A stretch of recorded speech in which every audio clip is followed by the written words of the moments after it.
Sunflag येथील कर्मचाऱ्याच्या मृत्यूमुळे संतापलेल्या कुटुंबियांनी केले मागण्यांचा घेऊन आंदोलन।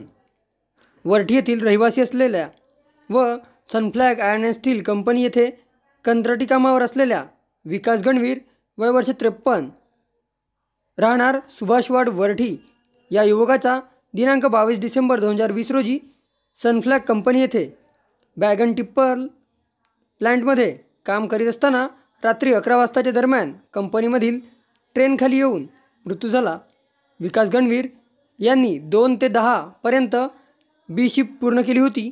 त्यानंतरही इतर कर्मचारी उपस्थित नसल्यामुळे त्यांना इच्छा नसताना सुद्धा ओव्हरटाईम थांबवण्यात आले होते आणि त्यावेळी कंपनीच्या या ढिसाळ कारभारामुळे एका कामगाराला आपला जीव गमवावा लागला।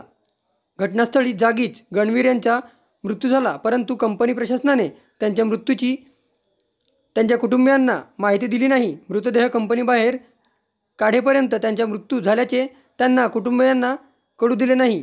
त्यानंतर भंडारा येथे पोस्टमॉर्टम करून 23 डिसेंबर 2020 रोजी शवविच्छेदन करण्याकरिता मृतकाच्या कुटुंबियांना शव सुपूर्द करण्यात आले। त्यानंतर मृतकाच्या कुटुंबियांनी कंपनी प्रशासनाविरुद्ध आवाज उचलत सामाजिक कार्यकर्त्यांच्या सहकार्याने सनफ्लॅग कंपनीच्या पहिल्या गेटवर रास्ता रोको करीत जोपर्यंत सनफ्लॅग कंपनी प्रशासनामार्फत मृतकाच्या कुटुंबियाच्या मागण्या पूर्ण करत नाही तोपर्यंत हे आंदोलन सुरू ठेवण्यात आले।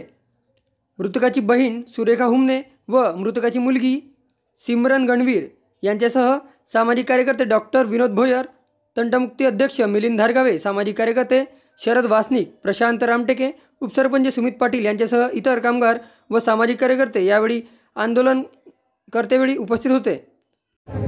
विकास गणवीर वय 53 यांचा या कंपनीमध्ये कार्यरत असताना संशयास्पद पद्धतीने मृत्यू झालेला आहे आणि या मृत्यूची न्यायोचित चौकशी करावी, सरकारने चौकशी करावी, पोलीस प्रशासनाने चौकशी करावी अशी आम्ही पोलीस प्रशासनाकडे विनंती करीत आहोत। आणि दुसरा मुद्दा आमचा असा आहे की कंपनीने त्यांचेच कर्मचारी ते असताना त्यांना सानुग्रह मदत म्हणून 50 लाखाची त्यांच्या परिवाराला मदत करावी आणि त्यांच्या कुटुंबाला आधार द्यावा अशी आमची विनंती या कंपनी प्रशासनाकडे आहे, सनफ्लॅग प्रशासनाकडे आहे। जेव्हापर्यंत ही मागणी प्रशासन आमची मंजूर करत नाही आणि श्री विकास गणवीर यांना न्याय मिळत नाही तेव्हापर्यंत त्यांचं जे शव आहे आम्ही जागून हलवू देणार नाही असं आम्ही प्रशासनाला सांगू इच्छितो आणि प्रशासनाने तात्काळ आमची मागणी मंजूर करावी अशी त्यांना विनंती करतो।